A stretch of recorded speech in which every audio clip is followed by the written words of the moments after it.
भाई हो सकता है कि कोई ब्राह्मण देवता, कोई पंडित जी मंदिर में पूजन करते हैं तो मंदिर वाले उनको तनख्वाह देते, वो पूजन कर।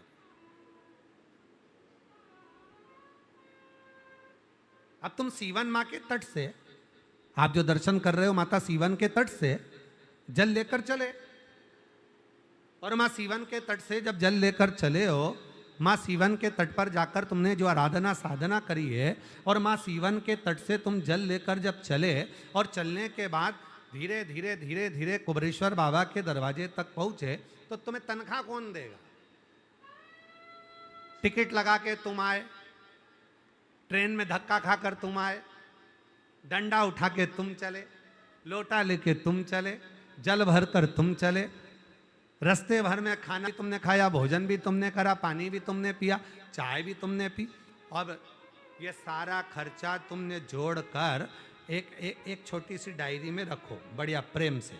मैं गई थी सीहोर, कुबरेश्वर धाम में मैंने कावड़ चढ़ाई, सीवन माँ के तट पर गई, वहाँ जाकर मैंने ये करा, वहाँ जाकर मैंने वो करा, और पूरी लिस्ट बनाकर इकट्ठी कर कर रखना कि मेरे 2500, 2000 या 500 या 400 या 300 या 800 जो भी रुपए तुम्हारे खर्च हुए हैं उसको लिख के रखना। अब अगले साल, अच्छा अगले साल तक छोड़ो तुम तो, 3 महीने में दिवाली तक इंतजार करो, और जितना तुम खर्च कर कर गए हो, जितना तुम भजन कर कर गए हो, जितना तुम स्मरण कर कर गए हो, और कुबरेश्वर बाबा को जो तुम कावड़ चढ़ा कर गए हो, भले महीने भर, जरूरी नहीं है कि आप लोग 25 अगस्त को ही, आप पूरे महीने में जब आप आए हो, जब चढ़ा कर गए हो, उसका हिसाब रखना। मेरा भोले भंडारी 3 महीने के अंदर मेरा बाबा तुम्हारी झोली में भरकर चले जाएगा, उसका 1000 गुना, 1000 गुना।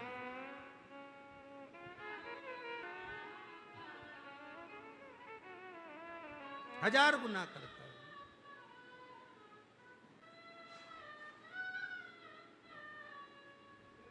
तेरी कृपा का क्या है भरोसा, कब किस पर हो जाए, जरा से हम पर कर दो, जरा से हम पर कर दो। जिस पर भी हो गई तेरी कृपा करुणा, वो भव पार हुआ, भव पार हुआ।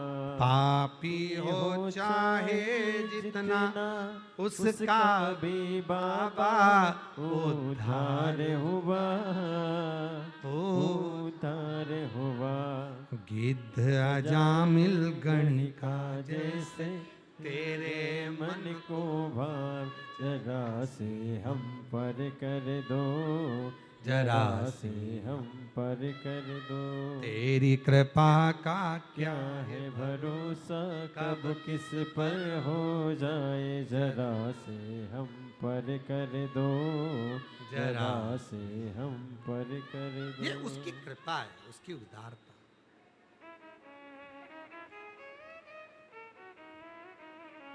प्रथमेश ग्वाला मंदिर जाता,